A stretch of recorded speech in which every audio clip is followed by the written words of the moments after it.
me start with a couple of things. So one of the issues for a lot of people, and myself included, to be honest, is this is not a perfect time to be taking up this issue, but in my judgment, we were constrained by the fact that there was going to be a rating in 2021, December 2021, and if we wanted to have an hope for that to be modified, we had to be on the timeline that is now.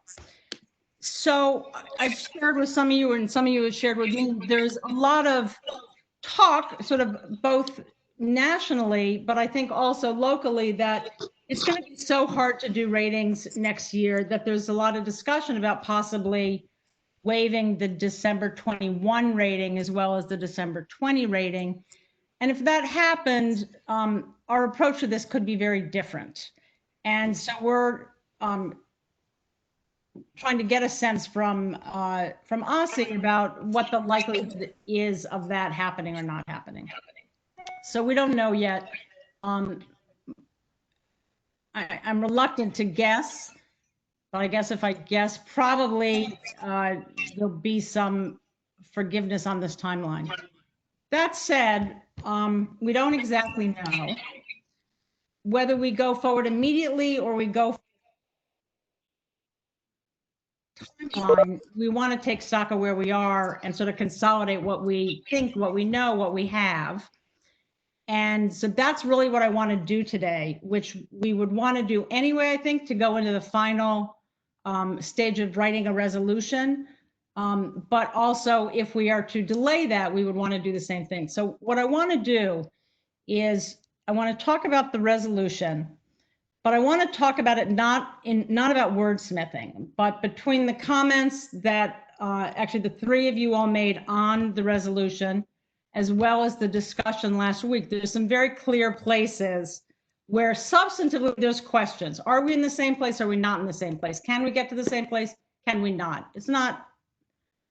And so what I've tried to do, and I just want to understand where we are, because based on that, we can make some decisions about how we want to move forward in the short term if we want to, or in the longer term. So what I've done is I went through the resolution and I knocked out, and John Paul, you can, oh, first let me just say on the agenda, which I guess you have there, it's, as I say, we're going to do the stock taking.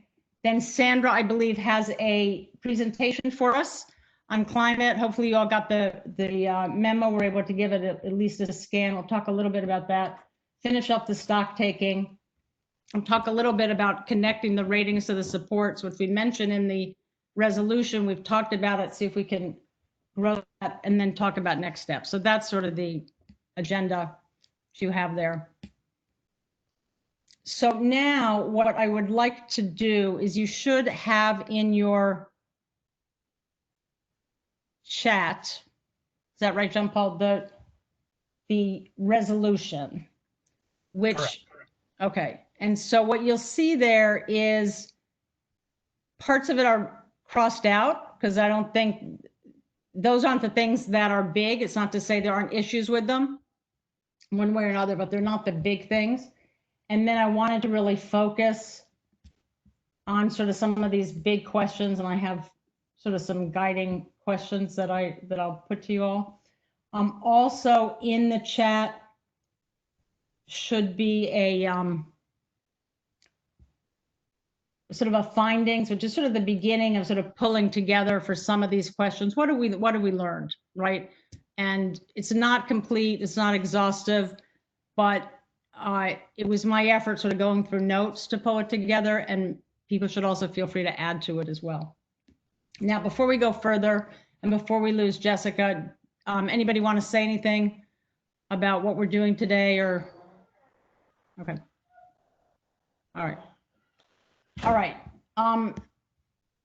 Okay, so. Ruth, I'll chime in here. One quick question. The words that I strike through in the resolution, you're saying just for today's conversation? Yeah, this is just, it's to focus our discussion. Got it. So you're not cutting that.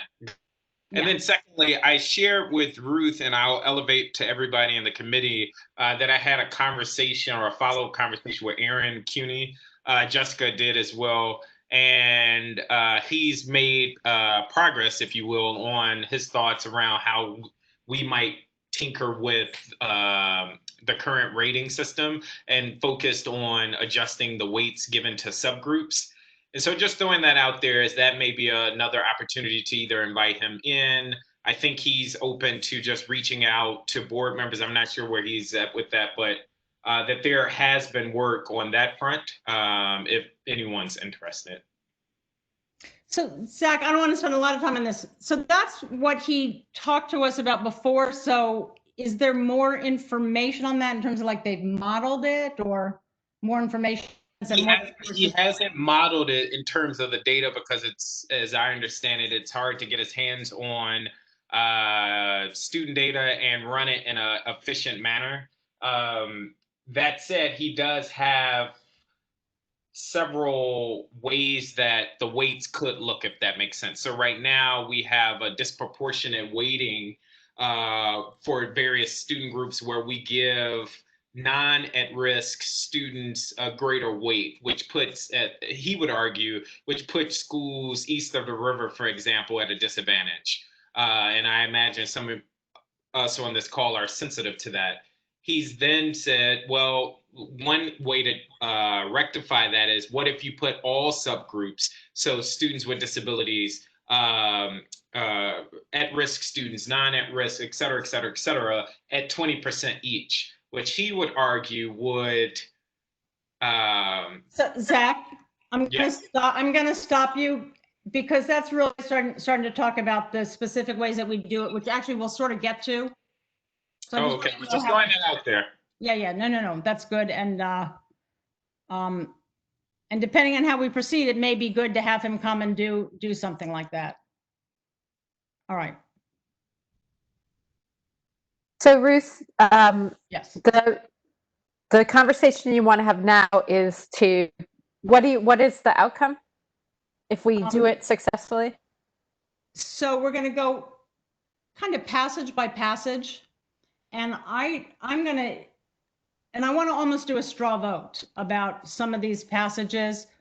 Do we generally agree with each other? Do we generally not? Are there ways to make it work for everybody? I want to understand where we all are on it as we go forward. And so let me. So can I just? Oh, I'm sorry, Jessica. Go ahead. This is when you lose me. So I'll say for now, my written comments are the best barometer of where I stand. I don't have this resolution compared with what I wrote, so I don't know if those have been taken into account here. I didn't. So, well, they've been taken into the account in the sense that they're part of the discussion outline. What you have in front of you is the same resolution that was before us on Wednesday night. Okay.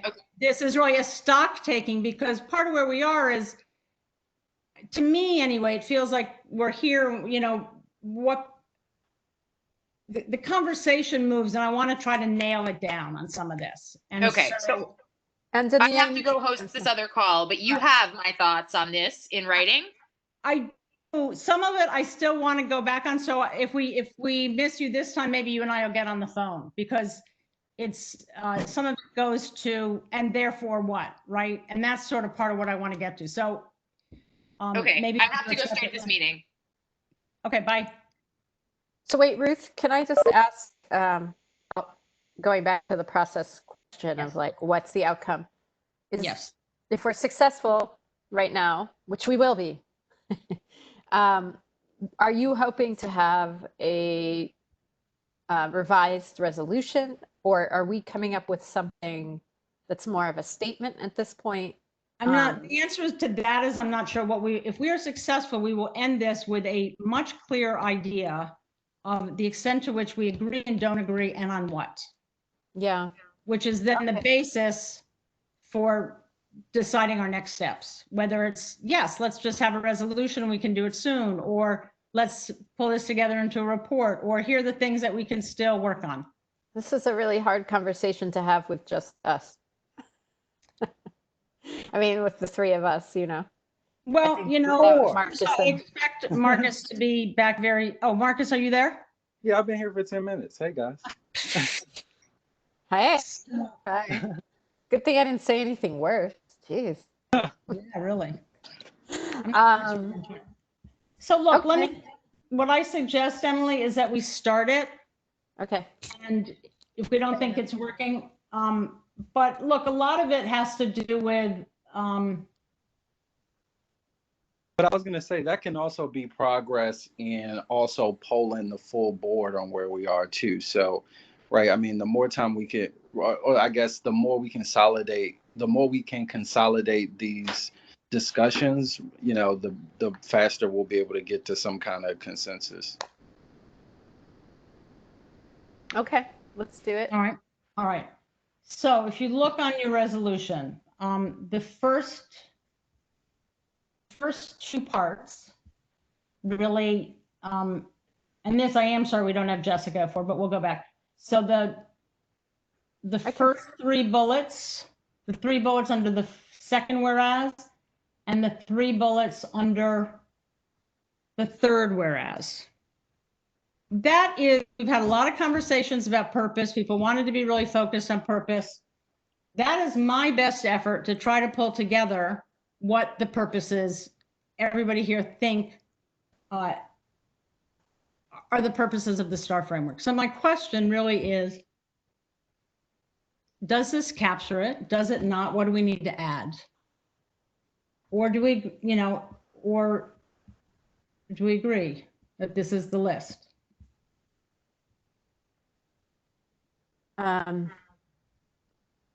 Accurately identifies those schools, starting there, Ruth? Yes.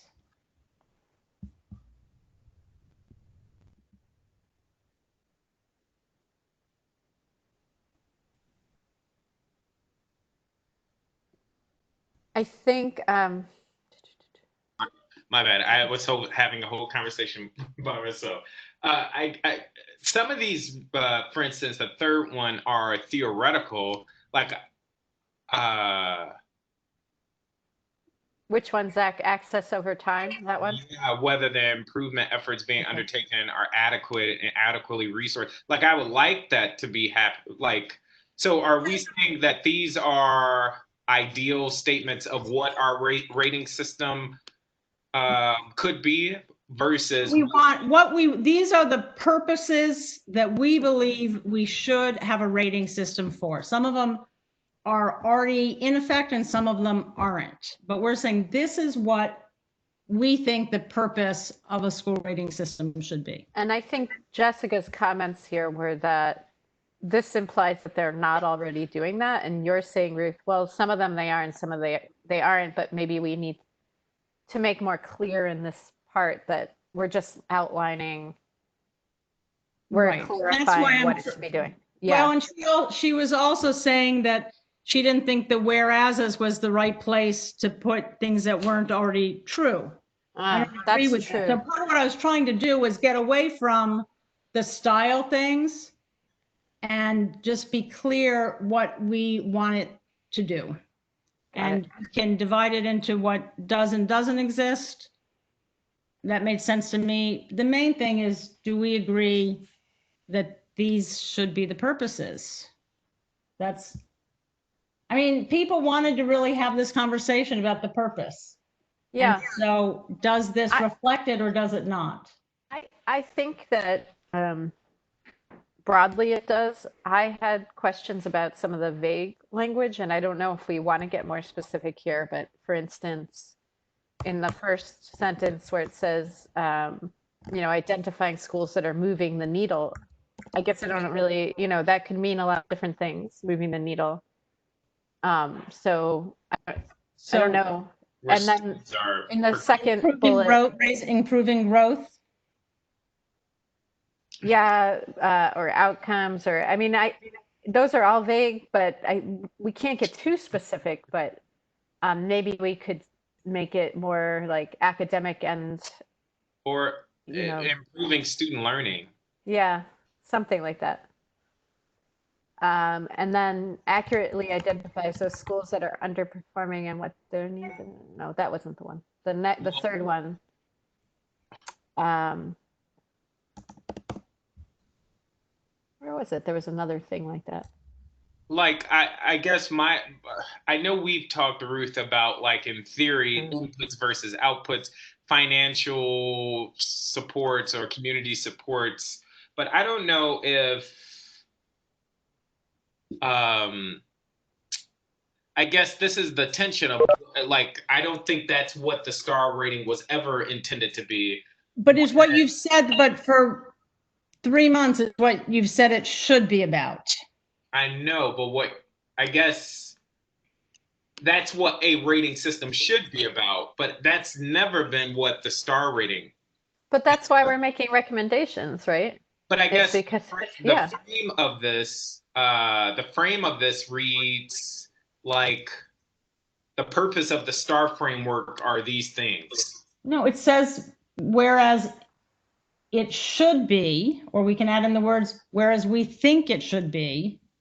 I mean, do you think it should be? So maybe this is Got it. Yeah, to Jessica's point, which I know you don't want to like focus on right now, but maybe well, I mean, it's fine. She'll see it again. I mean, to clear up the confusion though, why not just put that in the therefore, if it's going to be in the form of a resolution? If it's a statement, that's different. It's a statement about what we believe. I mean, if you don't say, whereas we believe, in my judgment, I don't know if somebody on John Paul's not here. I mean, to me, the whereas of a statement is, whereas we believe the following should happen, therefore, whereas we believe the following is important, therefore be it resolved, let's do X. Okay. So that language just needs to be more clear, I think. The generally the whereases are statements of fact, and the therefores are what should happen. An agency or someone will do in relation to the fact. Right, but the fact is what we think, what we believe, what we want. I mean, if you can't, I mean, John Paul, if you're saying we can't put in a whereas the fact of what we believe, then I'm not sure how you write a resolution that gets to what you're after. Well, I think we then just need to be clear that the whereas is about what we believe, but that's not how it currently reads. No, in the previous round, it said, whereas we believe, and somebody said they didn't want we believe. That's why I want to have this conversation, because I want to understand where people are. Okay, so what I'm hearing from people is do we lose Marcus? Okay, the three of you believe we should say, and we do believe that the rating system should do these things. Is that true or not true?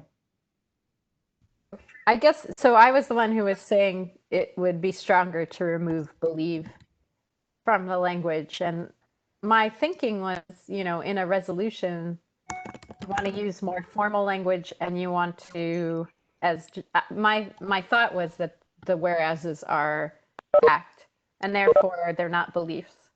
But I hear what you're saying, Ruth. I mean, I don't feel strongly about it. It was more Really didn't mean to. Sorry.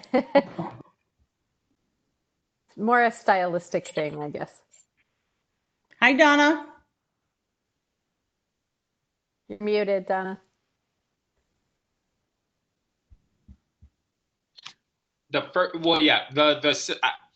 Yes, and at a high level, I would say I believe these things are what our rating system should be. Instead of moving the needle, I would recommend that we say improving student learning. So those schools that have been especially successful at improving student learning. Yeah. For the second bullet, accurately identifies those schools that are underperforming and what their needs are. I get,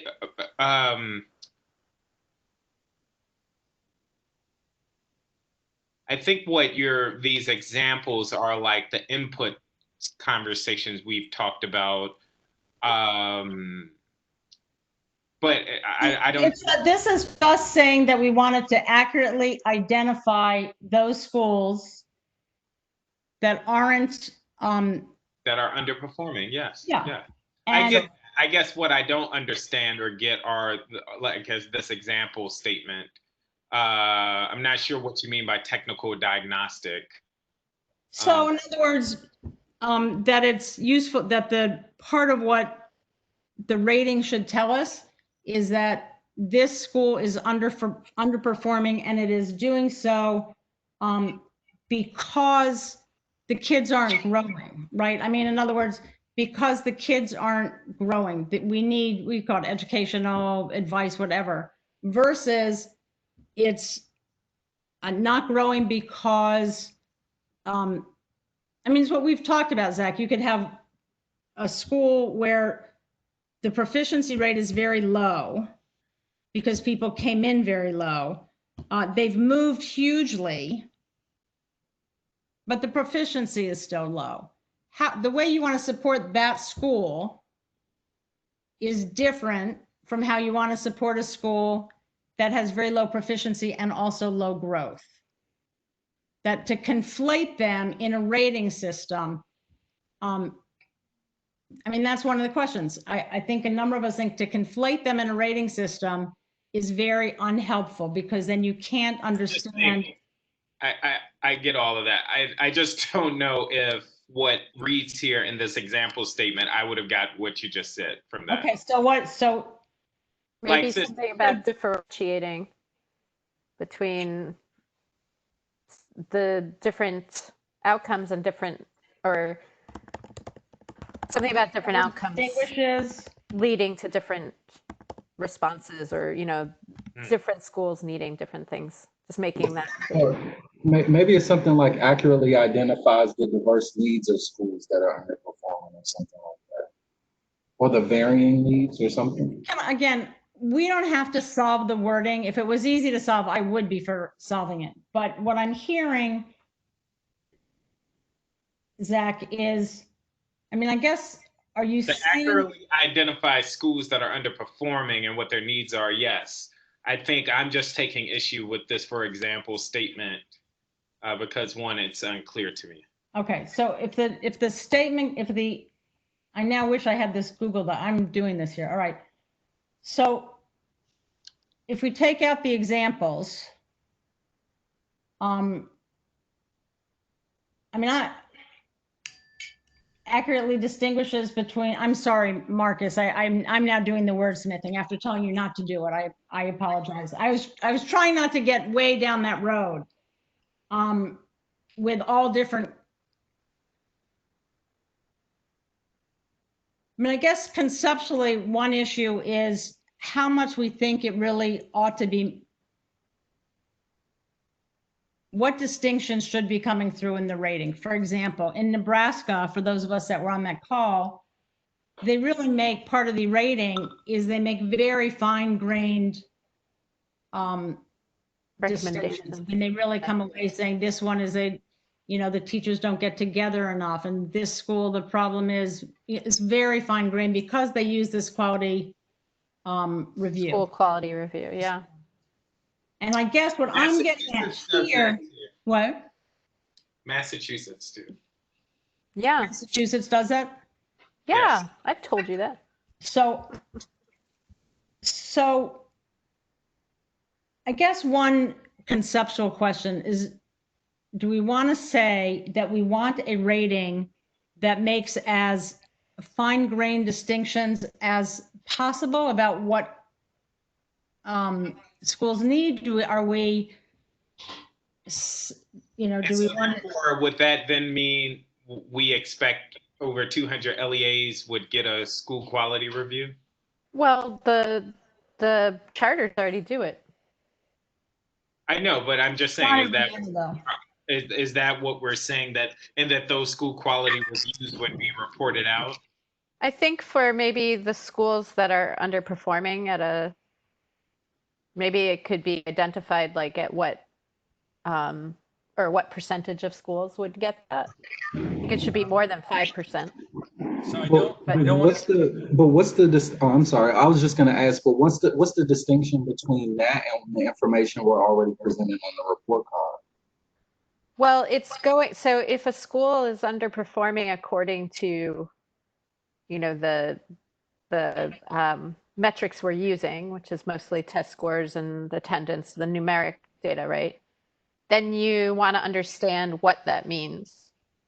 And so you go in and you do a school quality review process, which would engage the, the staff and the school leader to better understand why, like what's going on, so that then you can actually be responsive to it, as opposed to saying, here's some money, okay, fix it. I'm marking this as something that we don't have a simple answer on. Because I think Marcus and Emily, I think you're right on track with this specifically too. Is the accountability system in what I'm hearing is the canary in the mine, right? It doesn't tell you necessarily. It tells you there's a problem, but it doesn't necessarily identify it. And I think that's where the challenge is. And then the follow-up would be then to do a quality school review, to look at more metrics, to look at the school as a whole, rather than this canary in the mine thing. I agree. I feel strongly about it, actually. And I think, the language that I think it was John Sapovitz pulled out about, what one of the purposes of that OSSE identifies is celebration. And I don't think it should be. I'm not saying we shouldn't, celebrate schools that do well or that improve, but it shouldn't be a written purpose of the assessment, right? That it should neither be to shame nor to celebrate. I don't know. I think it should be to shine a light so that you get curious about what is happening there. I mean, I think there's also a lot of benefit though for schools to be able to see to identify the schools that are doing well and see what practices that they can pull in, right? That sharing part is really important, and I think I agree. That's a different purpose, though. I want to. There's a rating issue and a then what issue, so let me offer a different way. First of all, I think we could get rid of that line. What I was trying to get at was, you want something that in the course of the rating doesn't conflate schools that have low proficiency because they're not doing a good job, and those that have low proficiency but still have really high growth, that we didn't want to conflate them. But truthfully, that is handled in the first bullet, which everybody agrees on. Is that right? And then the other question about how fine-grained where do we get the fine-grained interest, the fine-grained diagnosis, so we can follow up? That comes later. Or it can. I mean, it's a question, but I guess the question is the purpose of the rating right here to provide that fine-grained distinction. And I think we don't have consensus on that. We don't. Okay, so I'm going to take that out. And then this gets to something that Zach has talked about in this last one, is that a part of the purpose is that we can look at these and assess over time whether these schools are improving. We can assess whether what we're doing to support them is having an effect. Right. And that is not happening now.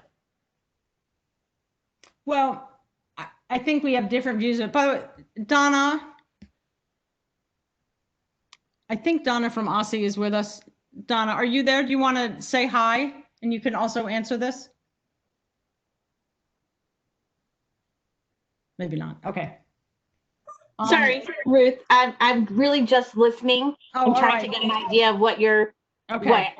But your question, if you could repeat the question again, if it's something. I just thought it came up about, so I figured I'd give you a chance to introduce yourself and also ask you, is the extent. No, it's nice to see you all again. Hi. Hi. The extent to which in OSSE's conception of the rating and how you use it is part of the conception that you come back to it on an annual basis and sort of say, we've helped the following 5 schools, and now they're better, now they're not. I mean, and I know that's a broad question.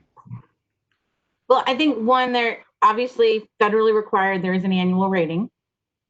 So it is an annual process, not something that can't be done annually. So in terms of meeting the federal requirements, and then in terms of how schools are using the rating, recognizing how they're using that, OSSE is really working with LEAs and schools to help them become better stewards and better users of the data.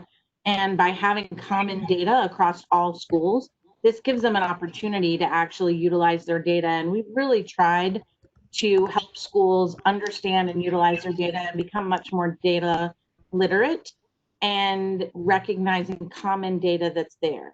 And so the nature of the system itself doesn't allocate supports. Those types of actions are really more done by LEAs than by the SEA. And so helping LEAs understand and giving them a tool to utilize to make those decisions around allocations of supports is something that we haven't had before, and something that we do have now, and something that we're trying to help LEAs embrace. I hope that answers your question.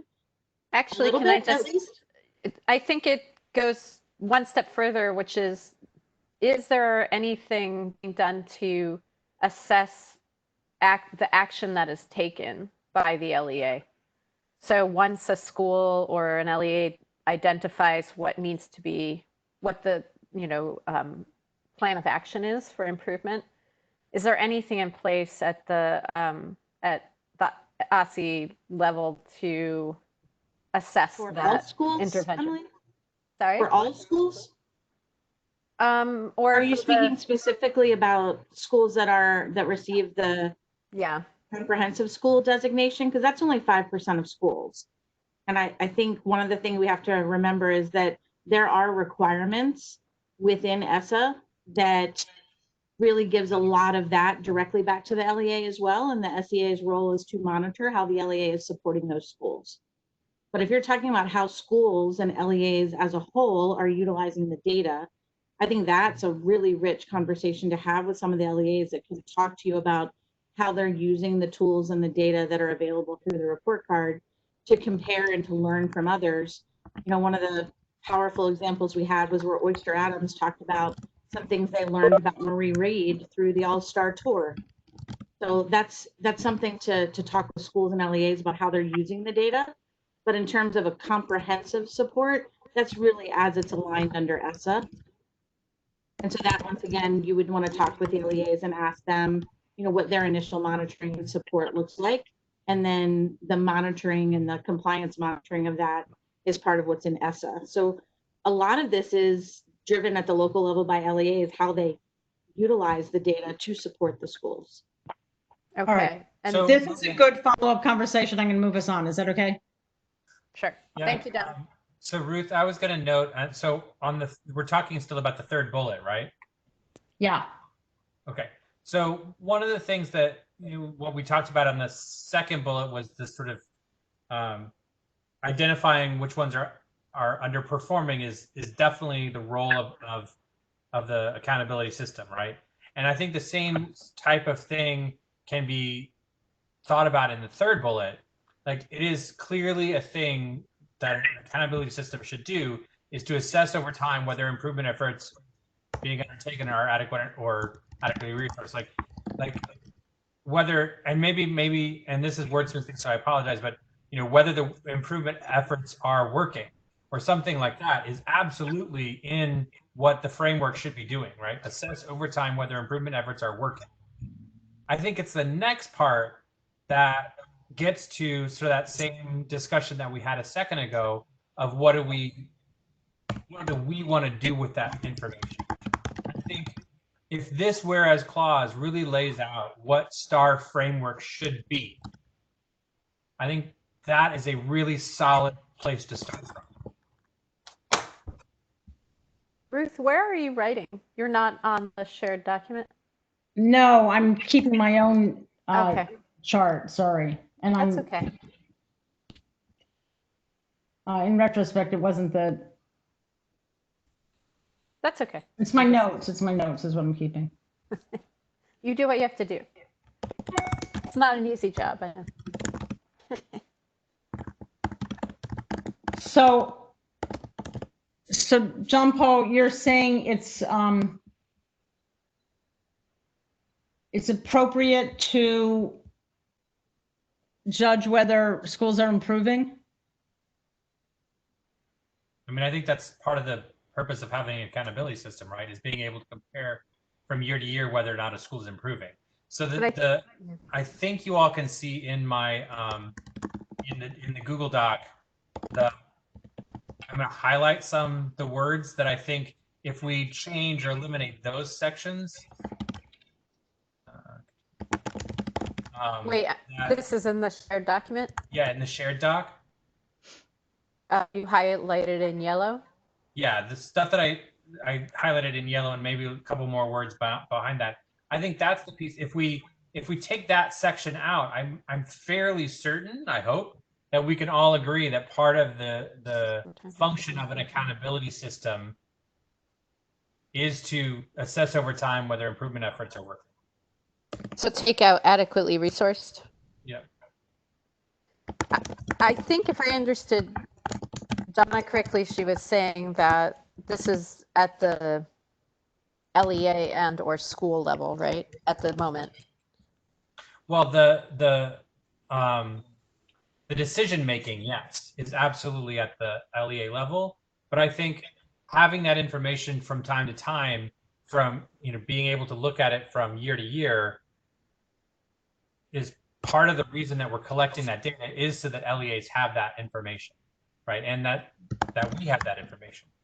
So like I'm trying to get back to what Ruth was, I think, trying to get to, which is finding the places that we can agree.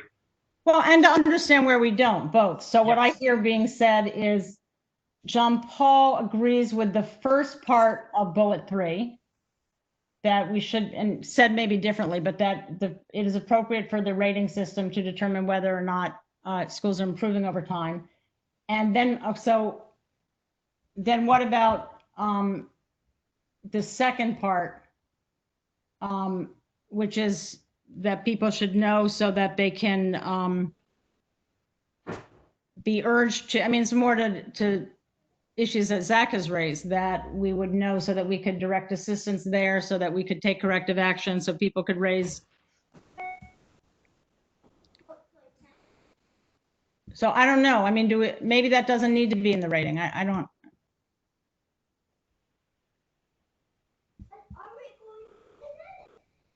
Sorry, let me mute myself. I guess what you're getting at is that it could be implied if a school is not improving, that the efforts to improve the school are not working. But I think there is a skepticism whether there are comprehensive supports being pumped into all LEAs that have low ratings. Yes, and I think that is a different conversation than what I think this clause of the resolution can Right. be. I agree. But can I say, John, part of the issue is some people think that the rating system should only give the rating, and some people think it should be giving information that would allow those kinds of improvements. So I hear you saying that you don't think that should be there. I'm not sure that's where Zach is. That's what I'm partly trying to figure out.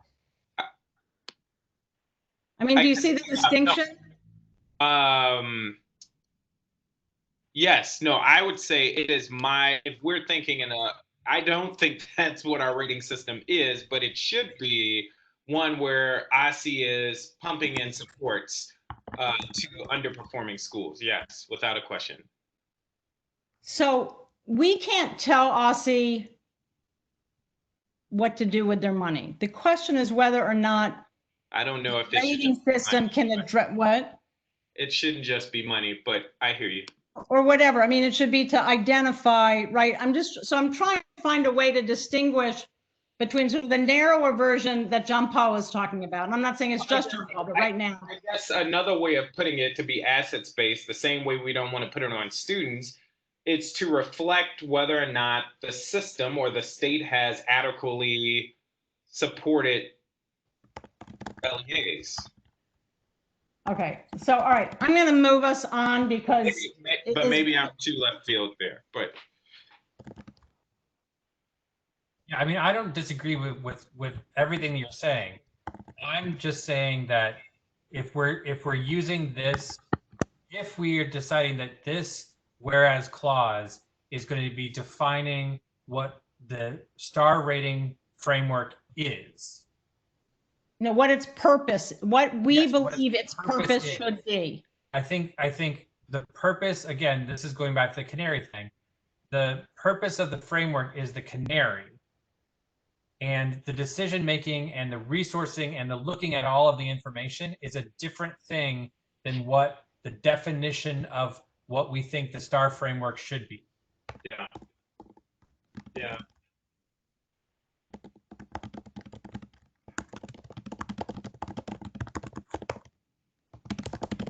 Or it's just giving the data or the facts without drawing inferences from them. Just say, I mean, I know you, Ruth, you were saying you were going to take out the part about doing an SQR, and maybe that is not the only way to determine what the, the why of, why a school is underperforming. But it's hard to know what resources to give it if you don't know why, right? So I guess, is it possible to keep some language in there about, finding ways to tailor the solution to the needs of the school, of specific schools? And I think, we can ask Jessica again. I think she was the one who objected to the idea of SQR specifically. I'm not even 100% sure of that, but I think so. She had questions about it. So. I think it was more what are we, that seems to be a particular term, and it isn't one that is defined anywhere. Right, and there are different ways of doing it, and we haven't specified what agency or body would do it, and right. So, and I don't think we should here, but maybe we could be vague.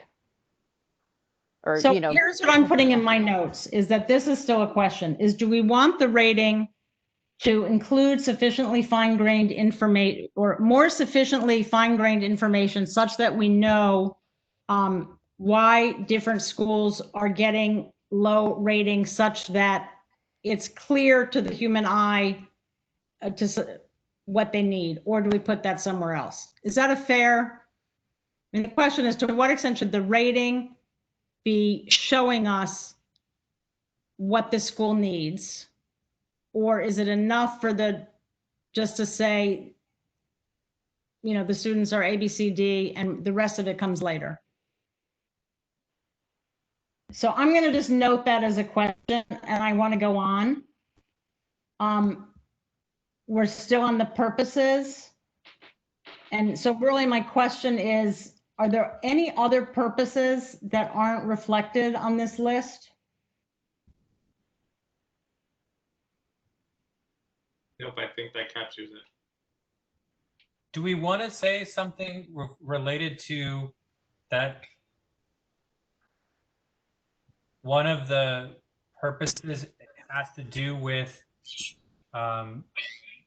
providing that sort of apples to apples comparison across sectors and schools, and making it easier for parents to be able to compare.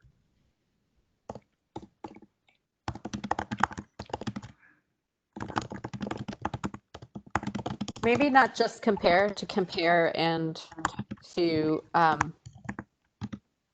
identify characteristics. I don't know how we want to put it, but characteristics that or yeah, never mind. It's sort of the getting at the dashboard idea without the dashboard, like identifying areas that are of interest to them. But it's sort of similar to what John Paul is saying, I guess. Like if you are comparing, language offerings in each school, that's something that you would be able to do easily across similar schools that offer that. By apples to apples, John Paul, do you mean in the way that Aaron Cuny has talked about it? Or do you mean being more detailed, like I can compare the climate or I can compare the diversity or? I mean, I just mean the fact that you can look at a school and say, this school scored 3 and this school scored 2, you know, and then start looking into why. Like, what are the scores that were higher in this school versus the school in this one? But yeah, I mean, But that would be, that's, I mean, as someone said, that is sort of in the, I mean, if you know how to use it, that's in the report card and the data, right? right. But I'm just saying that I think that's one of the purposes of the framework is to be able to do that, which is something that we were never able to do before. Okay. I don't understand what it would be like. So I'm just, again, I'm just making myself a note about what that would look like. And I guess, Ruth, what I was referring to was the latter of what you were saying. That it would be things like the characteristics of a school. Right. All right. All right. All right, let's go to the next one.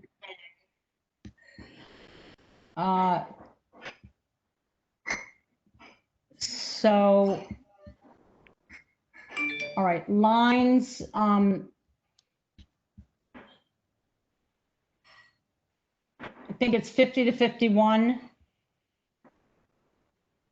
Somehow my lines is, oh, wait a minute, sorry. That we have determined, I mean, all right, do we think or do we not think, do we want to say that aspects of the current STAR framework produce ratings that are systematically lower for schools that enroll larger proportions of at-risk Black and Brown students, and that these lower ratings don't reflect lower quality education? Is that a statement that we want to make or not make?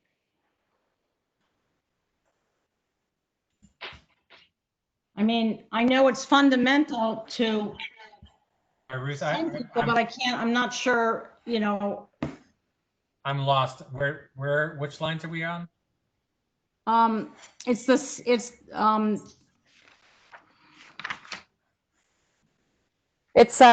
Paul, it's under where it says, whereas in the course of this review, the state board, has determined, and then it's sort of line 50, that aspects of the current STAR framework produce ratings that are systematically lower for schools that enroll large proportions of at-risk Black and Brown students, and that these lower ratings don't reflect lower quality education. Don't necessarily. I think you have to put it necessarily in there. Yeah, that's what I was going to say. Okay. And the second one is, I think some schools do reflect low instruction. Right. It's just not clear.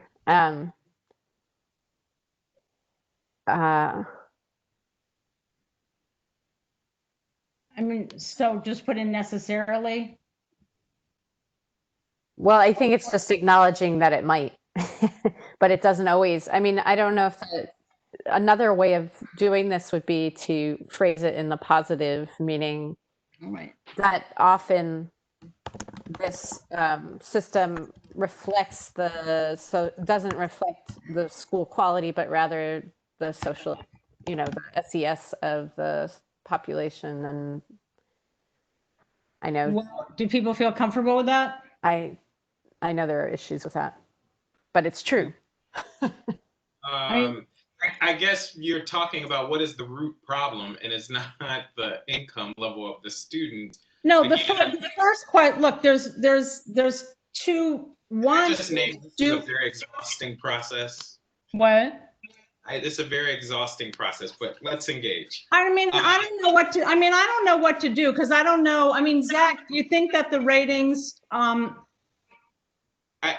get it. I don't think there is the quality of the schools, or that they are biased. I mean, if you don't, they're biased.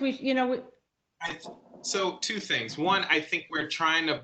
Part of the problem is we can't paint with such a broad brush. There are schools that are not serving students well that have low ratings. We cannot just say because the rating is low, oh, it must be because it's a large number of low-income students. No, that's not. Absolutely.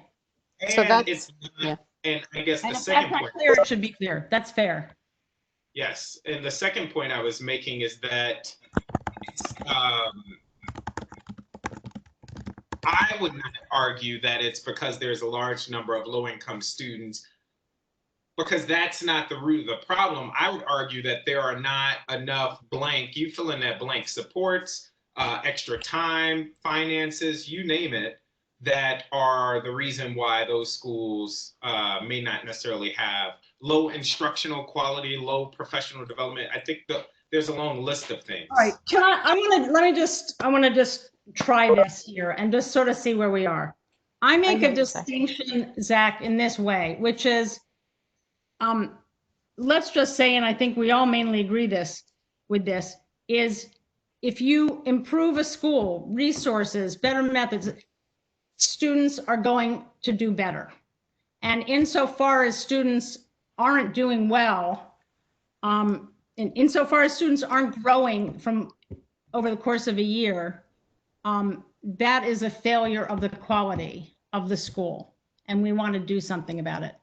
But that doesn't explain, I don't think, why there is the systematic, I mean, if you think of Aaron Cuny's slides, that doesn't explain why systematically schools with higher numbers, higher proportions of at-risk students systematically get lower ratings. That, I would argue, and he has made this point, and others have, is the metrics that are in the rating have baked into it other things, like they are rating, part of the rating, to be very concrete, is. So I don't think that's what I don't think that's what Aaron would argue. I think he would argue with the first part, that our rating system doesn't fairly take into account all of those factors.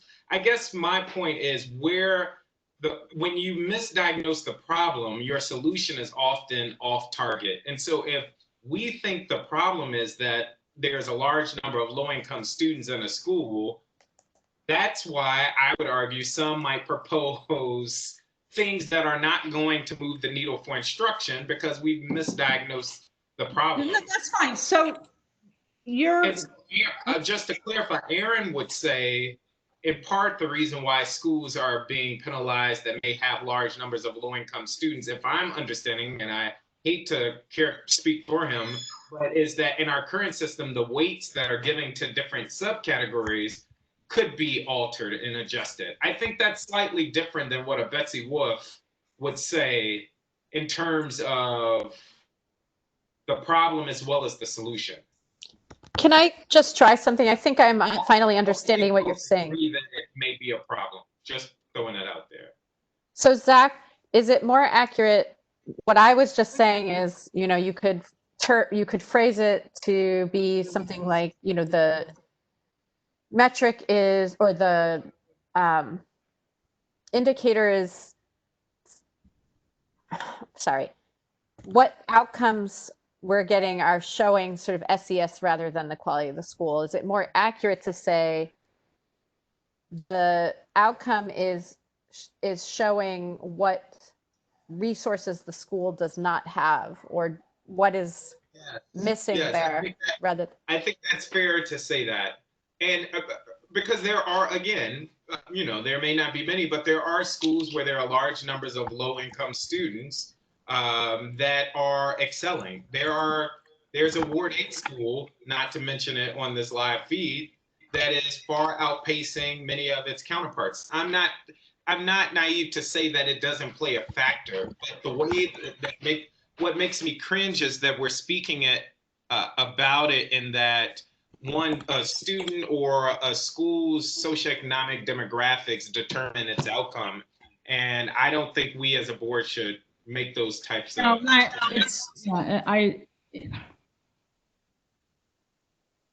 I guess we are at a language impasse. I mean, I don't know if it's a language. I just think fundamentally we are confined to our current reality and saying. I think Emily was getting at it, that maybe we need to reimagine the types of supports and the approaches to our schools. And because we're not but we aren't focusing any time there. And what we're saying is, well, schools with high numbers of low-income students, which translates to Black and brown kids largely in DC, they're not going to achieve at these levels. And so let's not hold them to the bar. Let's change it, or let's mark growth. And I gave the analogy of the baseball. Maybe I'm dense, but I'm just having a hard time. I'm just saying that it's sort of, I mean, Zach, it goes to the table that you made the other day. It's that you can have two schools that are equally good, and one shows well and one doesn't. That's all. That's really the only point. If I can ask this, if we say that that is the problem, then how does the things that are in our therefore statement. So if I'm categorized, one is moving to a dashboard system, one is about support, and I forget what the third one is. Like, how do those solve the problem of student learning and schools with high numbers of low-income students? And my argument is that it doesn't. No, it just makes it clearer. It just unconflates the two reasons. That's all. It just the only thing it solves is it does. It's not a language impasse. I think my point is, whereas my focus is, let's improve the learning for those students in those schools. I think what the proposals as we have them right now are just trying to make it easier or nicer for us to accept the status quo, which I think is unacceptable. Okay, so I just want to say that my goal is not to accept the status quo, but to be able to identify schools that are doing a great job. Yes. And that are doing a great job, not just because of the work they're doing, and to recognize and be able to not and when schools are not doing a good job, to be able to make sure that's not conflating. I'm sorry. No, totally. I totally agree. I don't believe, Zach, and I don't think you believe that. I think it's all fine and dandy, and let's move on. So I just want to say that. Well, can Zach do the wordsmithing on that? Yeah, but no, it's not just about the words. I think there is a fundamental difference in approach. And the reason why I keep doubling down on the support piece, and the reason why, Ruth, in our personal conversation, and for the record, I don't think that you're for the status quo of students suffering. What I'm trying to point out is that we're going through this wordsmithing for these whereas statements, and I don't think our therefore statements are getting us to any where near where we need to be if we expect learning in our schools to improve. Outside of the one where we may that is the shortest, if I'm not mistaken, which is around more enhanced support in our schools. And so if we are identifying that student learning is being compromised in certain places, then let's double down our efforts to improve student learning there. And I guess what's making these conversations difficult for me is that I feel like we're trying to get somewhere that is not there. We're trying to either, I don't know what the goal is. If it's for, I don't know what the goal is, but that's the stake in the ground that I have, that if it's not going to improve learning for kids down the street in Ward 5, then and for the record, this is the same conversation I had with Aaron. I think Aaron is slightly nuanced in some ways, but I think changing the rating so that schools are not penalized, yes, that's important, but improving learning in the places where student learning is not happening well or deeply is also important, is the point. Right, but why? Yeah, I know. I mean, I know I'm joining back in late, but I just wanted to say that Zachary just brought up is a point that I feel equally lost on, which is the purpose.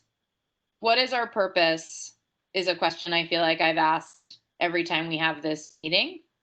It was the first 40 minutes of the conversation, so sorry.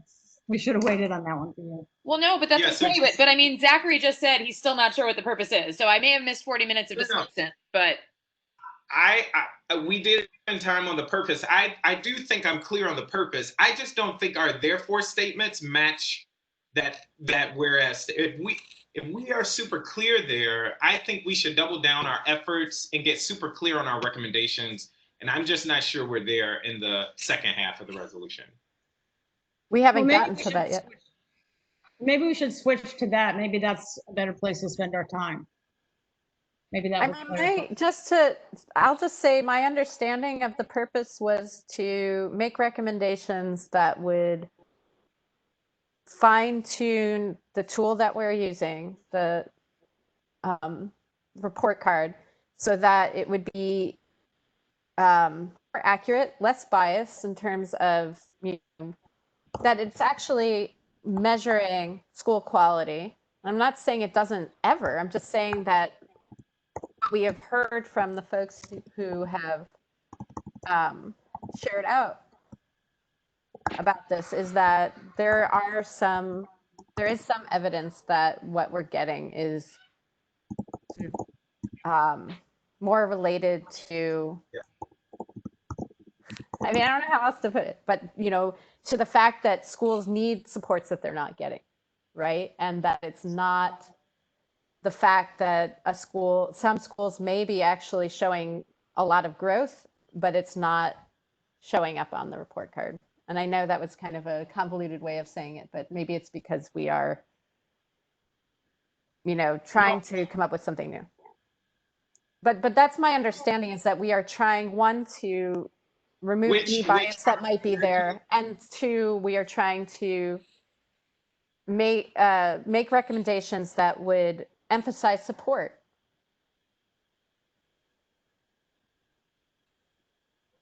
Okay, that last piece, yes, I don't disagree with what you're saying, but those three things we just spent 40 minutes talking about, I guess my recommendation would be, can we crosswalk those things? If we're saying that's the purpose that we're all aiming for, can we crosswalk them to the therefore statements in the resolution? And that's, at least for me, where I've been struggling. It's like, all right, where is this getting towards? Jessica, do you agree or disagree, though, with those statements? Yeah, I think that's a fine reason for the purpose of making adjustments to the STAR, making the recommendations to adjustments to the STAR. That's fine. I think I should, and I don't mean to be dismissive. I think that's fine. That all sounds right to me. What I think I'm backing up a step higher on our purpose and maybe I'm wrong, but I think I'm understanding that this is where Zachary is pushing us, is some of this is about the purpose of the STAR system as a thing. And if the purpose of the STAR system is accountability, to make sure that schools are serving the children who walk, providing them with the growth that is their right as a child in our school system.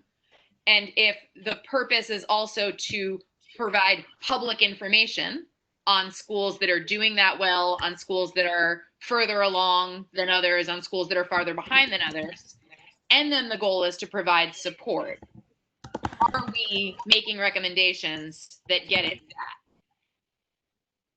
So that's kind of the schools segue. Accountable, that provide that public information and that provide support.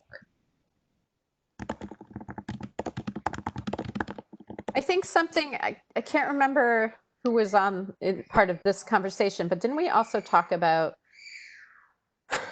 I don't know where this fits in, but that this, kind of holding the system accountable for supporting schools. You were, right, Zach? Were you there, Jessica? Does that sound familiar? Yeah, I'm all for that. And because I think that support piece is directly tied to the quality of learning in the school. Right. And the idea, I think, the last 20 years or so of ed reform has really focused on holding individual schools accountable.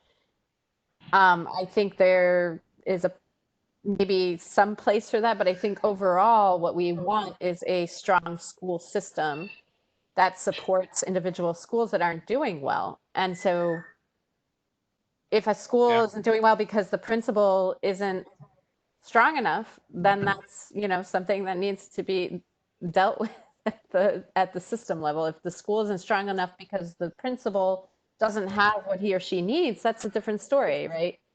And I think Yes. ultimately, yes. And I think I'm talking about the latter. I'm talking about the latter. So how do we, I think it would be more compelling for us to spend time thinking about what are the supports that the state should be providing schools. All right, you are a 1-star school or a 2-star school. What do you get? Right now, I don't think anyone can well, I shouldn't say anyone. I don't think we as a board can coherently name the levels of supports that are provided to each school based on their rating. And what if there was a transparent way to also report out on those things to parents to say, this school should have received X, Y, and Z, and did they get them? And here's the school's rating, so that they can have a full picture to hold the state accountable, but also to know what's happening in that school. That if a school were to get the support that they need, in theory, ideally it should be improving. And if not, to your point, then there are accountability measures to hold that school accountable. our accountability system should hold that school accountable. Is that what you said? Or there are They hold measures the to city hold accountable. there are measures to hold that school accountable. So for charters, that would be the charter board. For DCPS, that would be, I guess, the chancellor.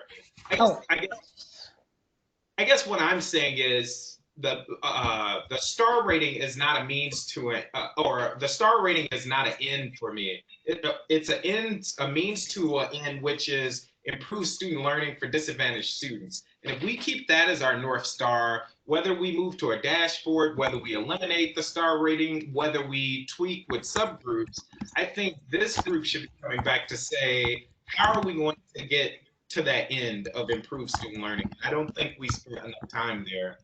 And I think it's fair that we talk about the rating system. That's what we have authority over. But part of what Ruth and I was talking about is that I think we're focused on, perhaps, I don't want to speak for Ruth, but I'm at that end point of what's happening with the student learning in our schools.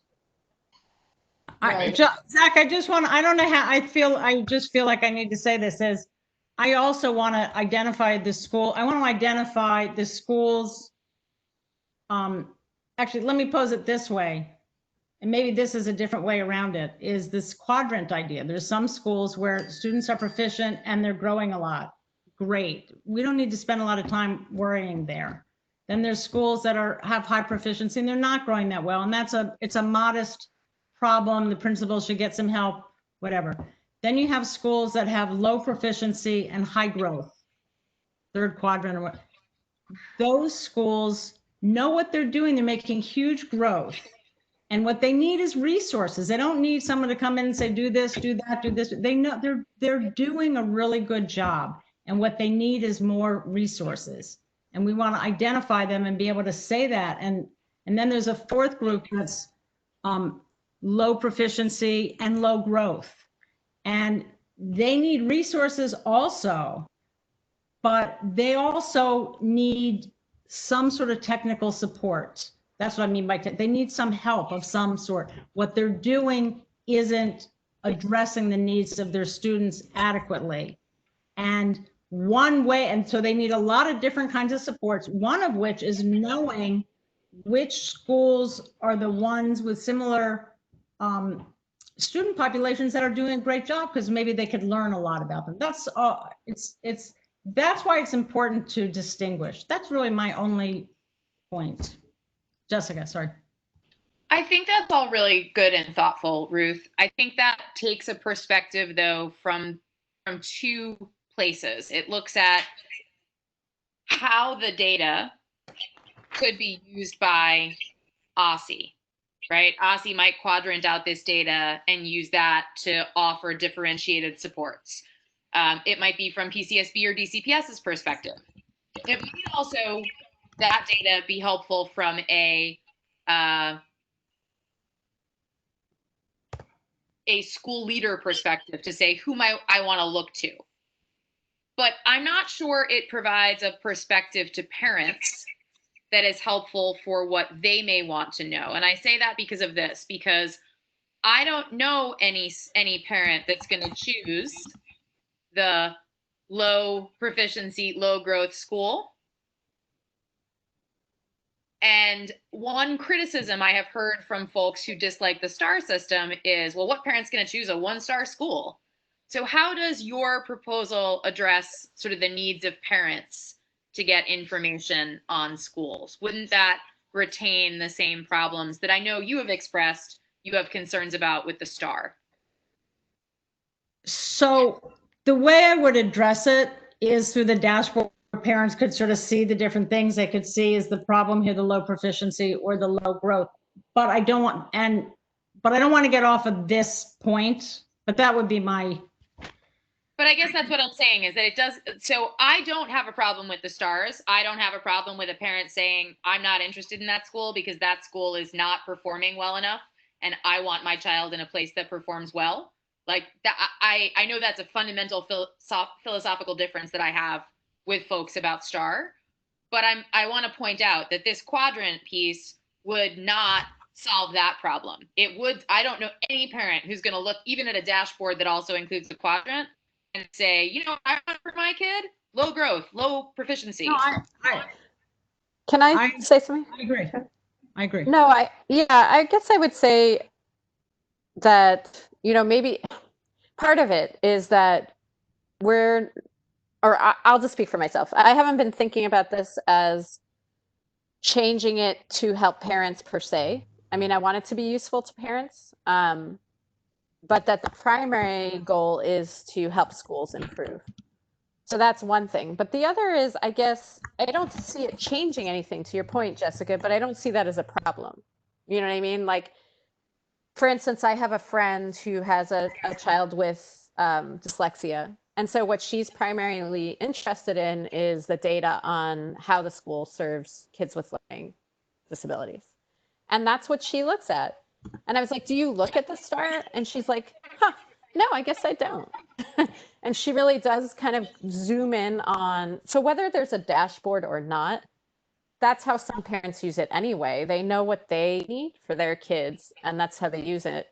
I guess my thing, you know, like why I think it would be a better instrument without the STARS is because and this is the comment I made in the chat box during our meeting, our working meeting, is if we want to emphasize support, I think that's what the rating undermines to some extent. It's not a deal breaker, but I don't think that it sends a different message, right? It does send a message of this is the quality of the school. The quality of the school is reflected in this STAR, this number of stars, versus this school, as you can see, you know, the test scores are not very high, but this is what else is going on there. And these, you know, this might not be on the dashboard, but behind the scenes, there's support happening that's specific to that school. And it's not emphasizing, you know, that the school is failing. Because what we want is to pull schools up, right? So I don't know what it does. How is it helpful to sort of have this symbol there? I think some would argue, I want to draw us back to the purpose piece, but I think some parents would say it allows them to make choices and informed choices and know. When we surveyed Ward 5 parents, they said it was important to them. And so I guess my debate is less there. I could care less whether the stars are there or not, because just like I was saying, I don't think a dashboard is going to magically fix the school. I don't think the stars are magically fixing the schools.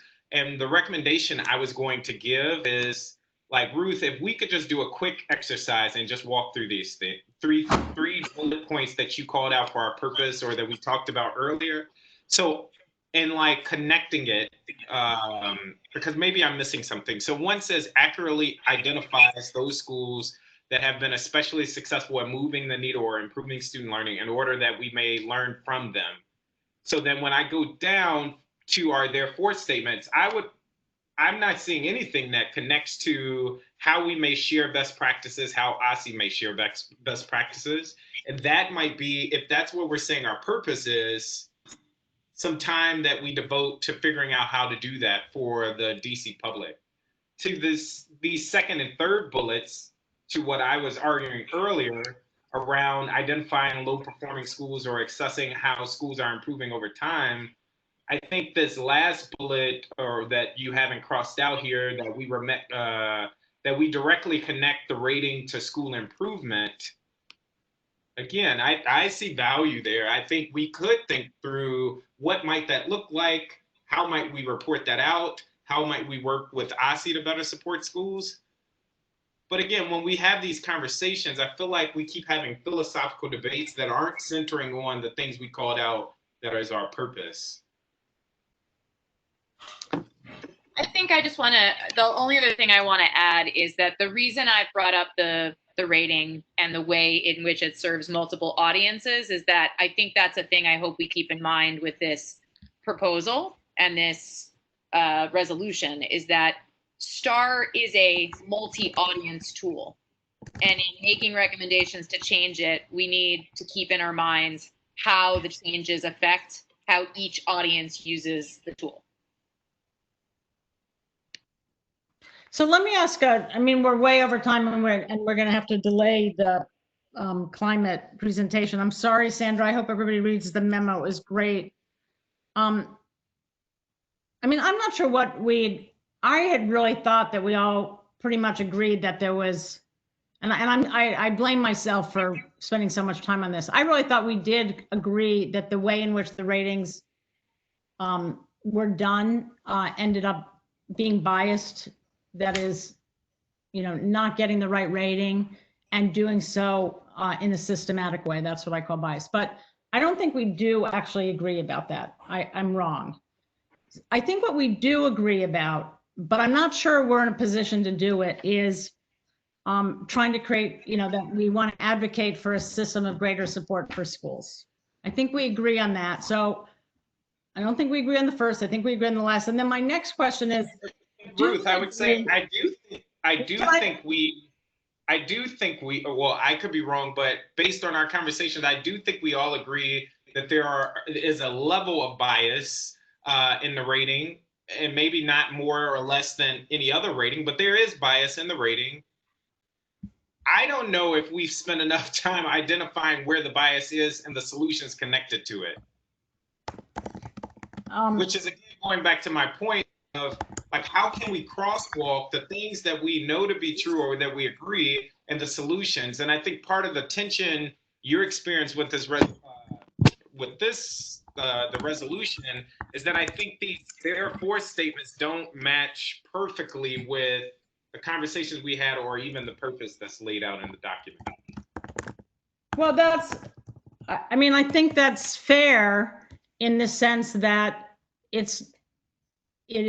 we did not start this committee with the idea that we were going to imagine and recommend a support system for all the schools in the city. Maybe we should. And I think that's really, I think we're all for that, whether or not we want to make those recommendations, given our role. I think that's a question. I think we all want that. And we can come back to that, Zach. I mean, if we could figure out a way to play that role, that would be a great role to play. I guess if you're more pessimistic about that. But I want to ask one other question, which is in terms of the rating. I think we might agree on this much more modest point, which is it would be good for the rating to include some other things like a climate survey, like something about well-rounded education, and a few other things. So I think that's sort of where I am now. Is there something there that we do all sort of want to go forward with, or is it really about trying to figure out what a support mechanism would be? Well, I have a question. about the recommendations, which is, do we actually want to list the recommendations that we got from our panelists? And it's not necessarily, I'm thinking out loud here. I don't know if this is what we want to do, but I think we should do it at least internally for ourselves, like have a document where all of the recommendations are there and we can look at them. And I'm wondering if it would also make sense to have that for OSSI just as a, you know, maybe an appendix to whatever we're giving them, or, you know, something that they can see because it's a resource. And then maybe, you know, there's in the document that we're giving them or whatever we're coming up with, whether it's a resolution or something else, a report, we have recommendations that we are making as a body that, you know, are recommendations we all agree on. And But to pull together what we've, so you said Yeah. pull together what we've learned as opposed to making the recommendations per se? Is that? Yeah, I mean, maybe at least to start, to be able to see them all there. I have them in my head, and Yeah. sometimes I go back and I look at one of the documents we've gotten, but I think it would be helpful to have them all together. So that's one thing. My brain. I'm going to leave it there for now. So I know what I was going to say. Sorry, Ruth, was just that, you know, what I hear Zach saying is, I think, a good point about, you know, trying to make the areas that you highlight in the whereas section more directly connected to the therefores. And if that's something that you want one of us, or, you know, that maybe a couple of us could take a crack at and then bring it back to the committee, then I would be happy to take part in that. I like doing that kind of stuff.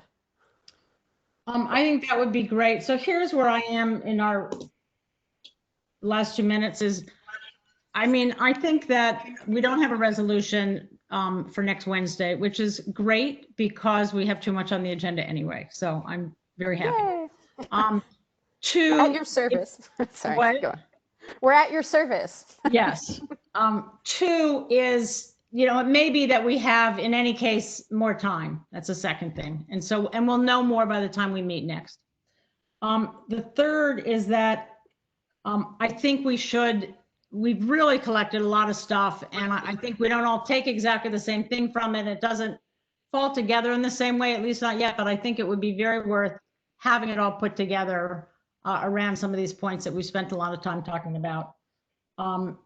Not so much with the recommendations, but with what we've sort of found. And yes, Emily, I think it would be terrific if you and whoever tried to connect the purposes and the therefores. I think that would be very useful for the next meeting. And we can see. Can I make a quick recommendation? What? Yeah. Can I make a quick recommendation? For that part, I'm not sure we need to focus on the resolution right now. I'm not opposed to a resolution, but I just don't know if we're there yet. And I think part of the tension is also maybe because we were rushing to get to a resolution. And so, Emily, I love hearing you say I'm happy to be a thought partner on that.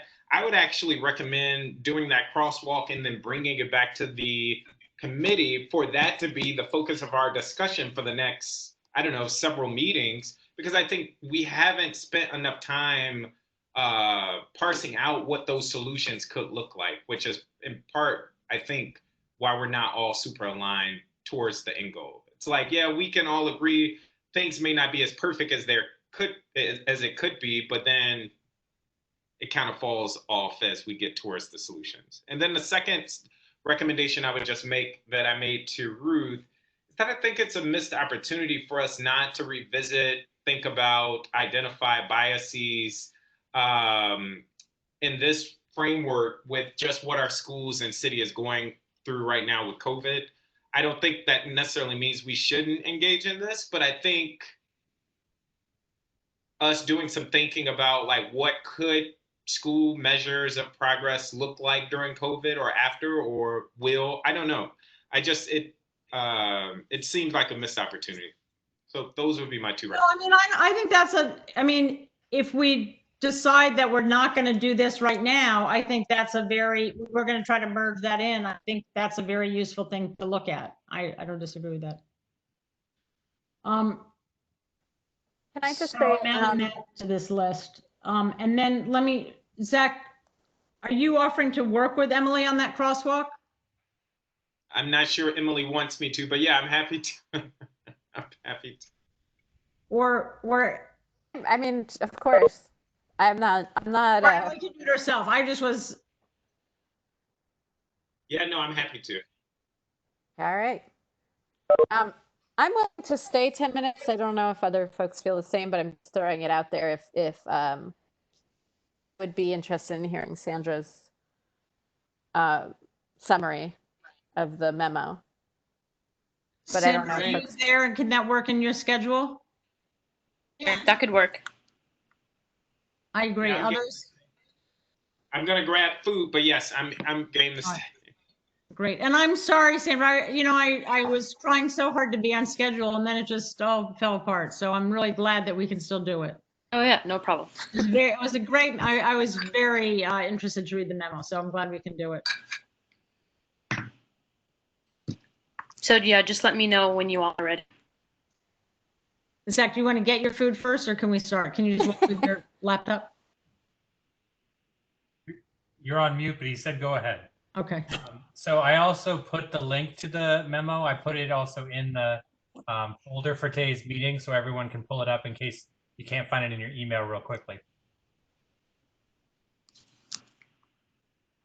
So I'm not sure if it would be helpful to everyone if you wanted a chance to read like the key takeaways, or if it would be easier if I just sort of walked you through them and then saw if you had any questions.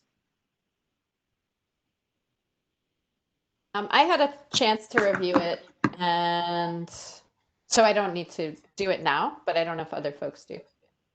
I mean, I read it and I have questions, but I don't know if others. Why don't you walk us through it just so we're all kind of in the same place? Sure. Okay, so this was just a dive into school climate, which is not my area of expertise, but it was an effort to build on a 2019 memo that was written about school climate and school climate surveys also. And so there is a bit of overlap between the two memos in case you wanted to reach back. Essentially, school climate is an emerging area. There's a few states, 8 exactly, that are using the school climate surveys and that have them officially part of the accountability framework. And then a bunch of other schools around the country that are not using surveys officially, or just using it to get information on school improvement efforts, or to improve school climate in general. What's interesting about what's going on in DC is that DCPS is implementing the Panorama survey. As far as I can tell, there's no unified school climate survey for public charter schools, but they may or may not be doing them on their own. And I think you all might know better than me if that's happening. There are some public schools that were piloting the school climate survey. It's called SKY, the School Climate Assessment Instrument. And that was happening at Wilson High School for a couple of years. And then at Anacostia High School, Beer Elementary School, in Ketchum, I believe. So there's like sporadic piloting happening. And that was at the request of the Washington Teachers Union. And then separate from all that, there was a pilot that OSSE had to do because of the DC Council. And the idea was to pilot school climate surveys and then have them ready for implementation by school year 2021.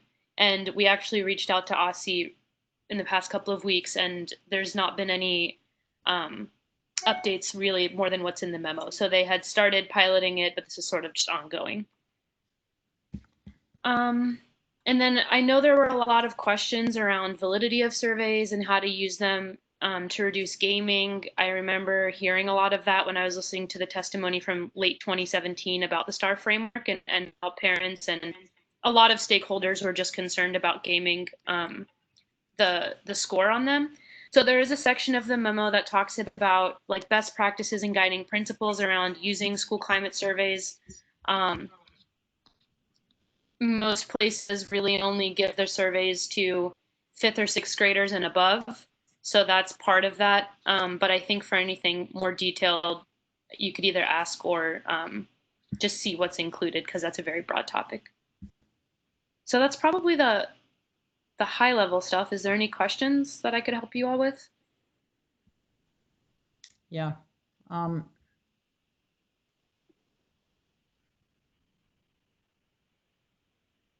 Oh, and I guess I should mention there is an appendix at the very end that compares the SKY survey instrument with Panorama, and also with Insight, which I understand was a prior DCPS school climate survey. So if you're interested in exactly how they differ, that's at the very end.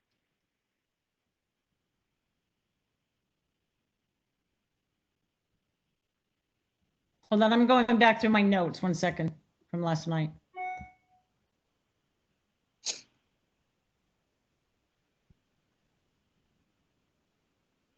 Myself on the list for a question too, Ruth. Oh, well, why don't you go first, Jessica, while I'm finding my notes. Okay, thanks so much, Sandra. So this is really fantastic. And one question I had was, I know a point of contention in DC is how many different independent school districts we have, and how we would get everyone on one tool to make it useful for something like that. In any of your research, did you learn anything about the process by which other states arrived at getting all their school districts on one survey? That's a good question. I don't have an answer for you, but the section that might help you is looking at the different states that use climate not in their official accountability framework. Mm-hmm. There's a NASB magazine basically where I got all of this research, and the process originates in a lot of different places. Sometimes it's the state board, sometimes it's the state board president that decides that's just going to be part of their strategic plan. Can I just decide that? Yeah, I was thinking of you. Sometimes the state legislature establishes school climate initiatives. I know that's not exactly getting at your question of surveys, but it sort of seems like they all just dive in and then either pick, like a lot of them use the Konya survey instrument, which I assume is they're contracting with the education firm, or some of them work with local universities, or Maryland is working with Mathematica to develop a survey instrument for their use. Okay, super helpful. Thank you. Ruth, you joked a little bit about the about can you decide that, but I mean, part of the challenge that we've had right here in DC, right, is that because we have 68 different LEAs, the paying for the survey pieces is part of the challenge, right? So, I mean, we could, as a board, decide to fund the pilot or to fund something like this from. It would be a lot of work to try to get it all together, but I mean, we could. And I think one of the things that I want to note too is the use of these things on a report card versus in an accountability system. And I think that's a really important distinction as well to make, and to make sure, like, what is the purpose of the information? Is it for parents to have that information? Is it for the LEAs to do better on certain metrics? Is it what is the purpose? And I think this is why we're having this conversation in this committee, right? Is because it is the same type of conversation about what is the purpose of the accountability system and who uses it and all those types of things. And it's going to have multiple uses.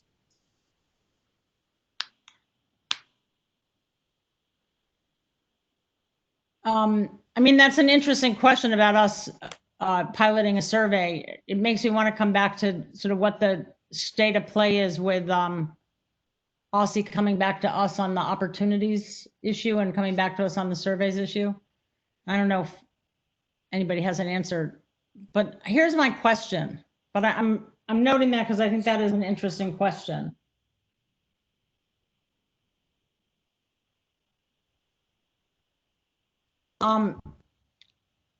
Sandra, one of the things that you point out in here is that the SKY survey in particular has very high predictive validity Right. in terms of whatever it is measuring. It's sort of telling you, gosh, this school is going to be doing well in the future. The one other survey that I know that is like that is University of Chicago, which you mentioned, but I don't know if you mentioned this point, is that my understanding is they've identified several components within their survey that have very high validity. So I The guess 5 my question essentials. is, can you say what are these The elements that make it. that works, that are so predictive, that are leading? So for the Sky instrument, I think it's less about the questions and more about how they ask. So if you scroll down to it, it's basically, I think it's supposed to be like a more intuitive way for students to identify how they feel about all of those questions, as opposed to the somewhat agree, slightly agree, which can be kind of confusing. So the information I received, from what I understand, is that just the wording of the instrument itself is what makes it more effective and leads to that predictability. I think you were talking about the 5 essentials survey with Chicago. So I didn't note exactly what the like domains were. I didn't find any research that was saying like these common domains are important. It seems like, yeah, every area and every state just sort of develops their own survey instrument and is in the process of implementing it to see how useful it is over time. So I think this is just sort of a future research thing for you. I may be wrong on this, and somebody else can weigh in if they think I am. I think that I've seen that they have done some of their own internal research and that they have identified some particular parts of it that were particularly predictive, and it would be great to know. So, Okay. because that would really, anyway, that would tell us a lot.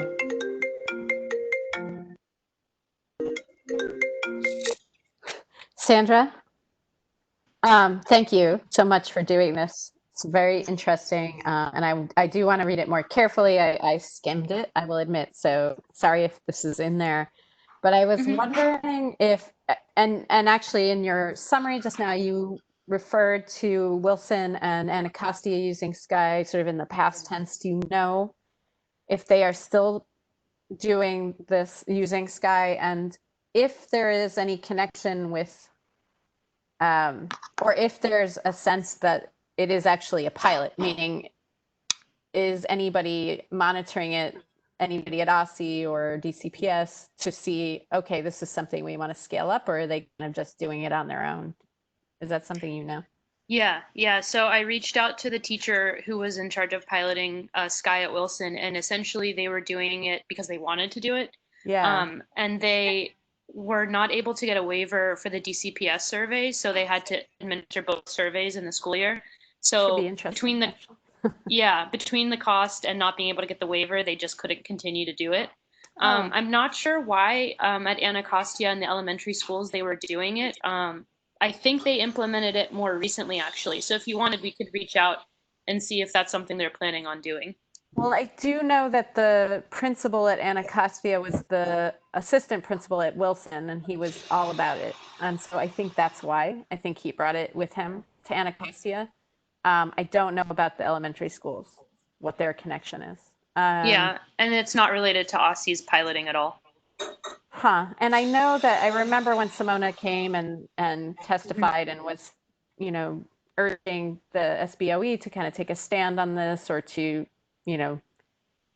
make recommendations at least that the pilot be taken seriously as a pilot. So that's just something for us to note, I think, and maybe bring back at our next committee meeting. I think it's relevant.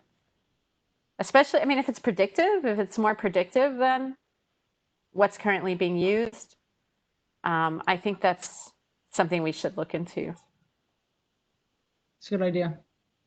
And I also wonder if it might be something to look at that would be relevant in COVID times, would also be something worth looking at. If it would pick up on that stuff, or if it would be so off. It might be so off. Well, we don't even know where COVID kids are going to be. Yeah. That's a whole nother conversation. Yeah. Like, what would we be assessing? The quality of what exactly? But maybe we'll be able to wrap our minds around that after September. I don't know. Something else I would like to point out that I should have mentioned at the top is that I was looking at all the states that have the surveys in their accountability frameworks, and they're basically split 50-50 between using surveys as the only measure of school quality and school success, or combining it with other measures, usually like attendance or college and career readiness, stuff like that. So given the concerns around gaming and how the surveys might not be accurate, I thought it was interesting that half the states put their whole measure on that. That's really interesting too. Yeah, I did notice that. And I think that also is a place for further research, because just for exactly what you just mentioned, I wonder if there's been any research on which is, if one is more accurate than the other, and especially going back to our conversation of, you know, indicators that tend to be more biased. You know, we have heard from some of the experts that attendance and re-enrollment data is certainly vulnerable to that. So I don't know if the school climate is less so, but it would be worth sort of looking into.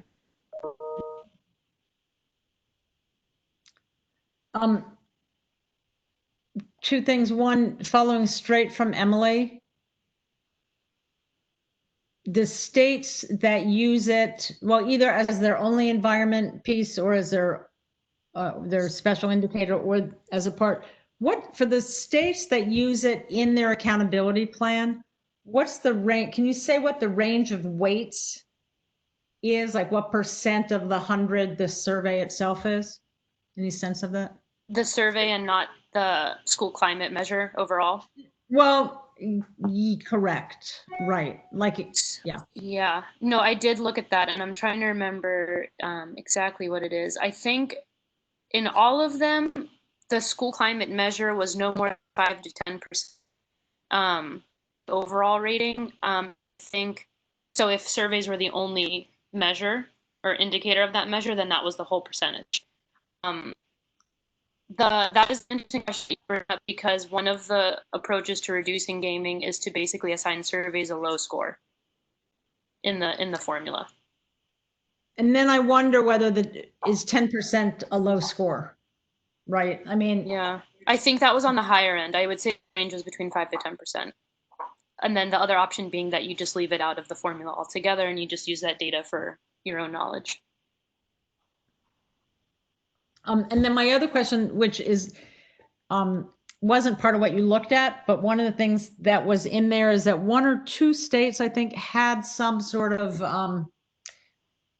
indicator around well-rounded curriculum or broad curriculum or rich curriculum. And a couple of them named what it was. It actually wasn't curriculum. It was that they added a science test, for example, which is one way to do it. But there were a couple that seemed like they weren't just about a test, they were something else. Do you know what they were? Yeah, so for example, college and career readiness. For Maryland, that includes AP, IB, or CTE classes, fine arts, social studies, science, physical education, or health. So it's pretty broad, but they do specify what counts as well-rounded education. I'm trying to see if there's another example for you. Course taking or course requirements at the high school level.